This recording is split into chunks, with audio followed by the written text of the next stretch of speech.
जय हिंद साथियों, स्वागत है आपका self study classes YouTube channel और ऐप में। दोस्तों, अभी तक अगर आपने सेल्फ स्टडी क्लासेस का ऐप डाउनलोड नहीं किया तो ऐप जरूर डाउनलोड कर लें। दोस्तों, आप हिंदी साहित्य का संपूर्ण कोर्स, टीजीटी पीजीटी का मॉडल पेपर, हिंदी साहित्य की 3000 प्रश्नों की टेस्ट सीरीज, इनको आपको दोस्तों इसमें एडमिशन आप ले सकते हैं कम से कम प्राइस में। ठीक है, तो आज जो तो हम डाउट्स वाले प्रश्नों को पढ़ने वाले हैं जो हमेशा एग्जाम में आते हैं।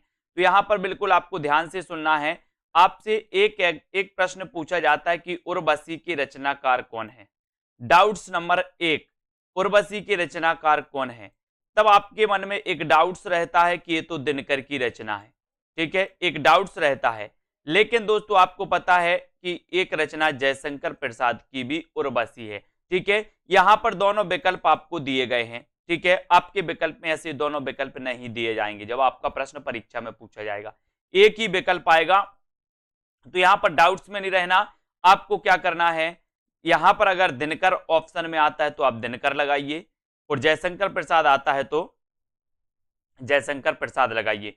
क्योंकि उर्वशी की रचना दोस्तों जयशंकर प्रसाद ने सबसे पहले की थी, फिर बाद में की थी दिनकर ने। और दिनकर को एक रचना के लिए दोस्तों क्या मिला था, उर्वशी के लिए ज्ञानपीठ पुरस्कार भी इन्हें मिला था। कब मिला था, 1972 में। ठीक है, तो ये चीज आपको याद रख लेना। यानी कि उर्वशी रचना इन दोनों रचनाकारों की भी, मतलब उर्वशी नाम से इन दोनों की रचना है। ठीक है, डाउट्स नंबर 1 आपका क्लियर। डाउट्स नंबर 2 देखते हैं दोस्तों, हिंदी का पाणिनि किसे कहा जाता है।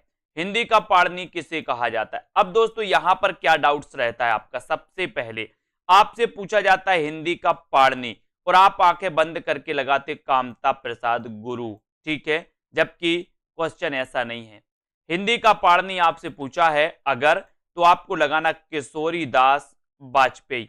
अगर हिंदी का पाणिनि आपसे पूछा है तब आपका उत्तर होगा किशोरी दास वाजपेयी। लेकिन अगर यहां पर आपसे पूछा कि हिंदी व्याकरण का पाणिनि, अगर आपसे हिंदी व्याकरण का पाणिनि पूछा है तो आप क्या लगाओगे, कामता प्रसाद गुरु।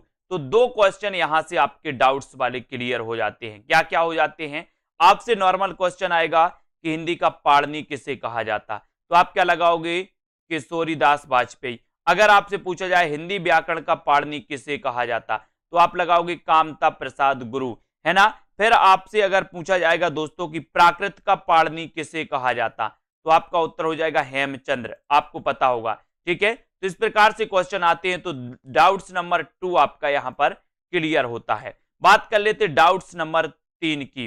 प्रयोगवाद शब्द का सबसे पहले प्रयोग किसने किया। अब यहां पर क्या डाउट्स रहता है दोस्तों, ये डाउट्स रहता है कि प्रयोगवाद का जब प्रवर्तन या प्रयोगवाद के जब प्रवर्तक अज्ञेय माने जाते हैं तो प्रयोगवाद शब्द का सबसे पहले प्रयोग भी किसने किया होगा, अज्ञेय ने। ऐसा आप मान बैठते अगर आपने नहीं पढ़ा तो। लेकिन आपको पता होनी चाहिए कि प्रयोगवाद शब्द का सबसे पहले प्रयोग किया था किसने, नंद दुलारी वाजपेयी ने। सबसे पहले प्रयोग किया था इस प्रयोगवाद का किसने, नंद दुलारी वाजपेयी ने। लेकिन अगर यहां क्वेश्चन पूछा जाता है कि प्रयोगवाद के प्रवर्तक कौन है, तो आप लगाओगे क्या, अज्ञेय। प्रयोगवाद के प्रवर्तक कौन है, तो अज्ञेय। प्रयोगवाद शब्द का सबसे पहले प्रयोग किसने किया, तो आप लगाओगे नंद दुलारी वाजपेयी। ठीक है, तो डाउट्स नंबर 3 आपका यहां से क्लियर हो जाता है। बात करते हैं दोस्तों डाउट्स नंबर 4 की। एक राष्ट्रीय आत्मा नाम से किसे जाना जाता है। अब ऐसा अगर क्वेश्चन आपसे पूछा जाए तो आप कंफ्यूज हो जाते और आप आंखें बंद करके लगा देते माखनलाल चतुर्वेदी। लेकिन क्वेश्चन ऐसा नहीं है ना। क्वेश्चन क्या बोला, एक राष्ट्रीय आत्मा। तो राष्ट्रीय आत्मा अगर आपसे पूछा जाता तो आपका उत्तर होगा राजा राम शुक्ल, है ना। अगर आपसे पूछा जाएगा एक राष्ट्रीय आत्मा नाम से किसे जाना जाता, तो आप लगाते राजा राम शुक्ल। अगर आपसे पूछा जाता कि एक भारतीय आत्मा नाम से किसे जाना जाता, तो आप क्या लगाते दोस्तों, माखनलाल चतुर्वेदी। तो जो दो प्रश्न डाउट्स वाले आते हैं, आपसे पूछा जाएगा एक भारतीय आत्मा किसे जाना जाता, तो आप माखनलाल चतुर्वेदी लगाना। और एक राष्ट्रीय आत्मा नाम से किसे जाना जाता, तो आप क्या लगाओगे, राजा राम शुक्ल। तो डाउट्स नंबर 4 आपका बिल्कुल क्लियर। ठीक है, डाउट्स नंबर 5 है ना, अपभ्रंश का भवभूति किससे कहा जाता है। अपभ्रंश का भवभूति किसे कहा जाता है, तो यहां पर दोस्तों दो चीजें बनती हैं। एक तो पूछा जाता है अपभ्रंश का वाल्मीकि, है ना, एक अपभ्रंश का वाल्मीकि पूछा जाता है। तो अपभ्रंश का वाल्मीकि और अपभ्रंश का भवभूति, यहां पर आपको कंफ्यूज हो जाता है कि अपभ्रंश का वाल्मीकि किसे कहा जाता है, अपभ्रंश का भवभूति किसे कहा जाता। तो याद रख लेना, अपभ्रंश का भवभूति कहा जाता है दोस्तों पुष्पदंत को। अब हमें काय की भभूति लगाना है, बोले सर हम पुष्प की भभूति लगाएंगे, है ना। तो आपसे पूछा जाएगा अपभ्रंश का भवभूति किसे कहा जाता, तो आप उत्तर लगाओगे पुष्पदंत। लेकिन अगर आपसे पूछा जाए कि अपभ्रंश का वाल्मीकि किसे कहा जाता, तो आप क्या लगाओगे, स्वयंभू, है ना।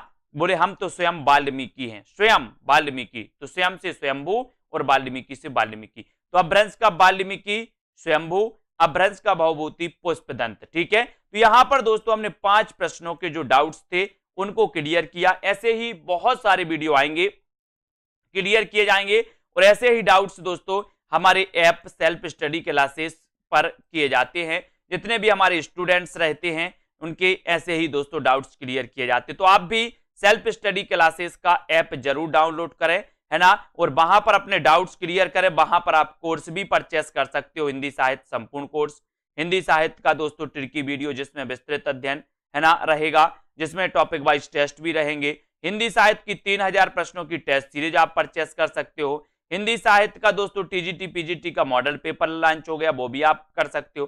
ठीक है, तो इसी प्रकार से आप जुड़े रहें, अपना अध्ययन करते रहें, और बहुत सारे ऐसे ही डाउट्स हम क्लियर करते रहेंगे, और आप वीडियो को शेयर जरूर करते रहें। ठीक है, आज के इस वीडियो के लिए बस दोस्तों इतना ही। वीडियो को लाइक, चैनल को सब्सक्राइब जरूर करें। जय हिंद।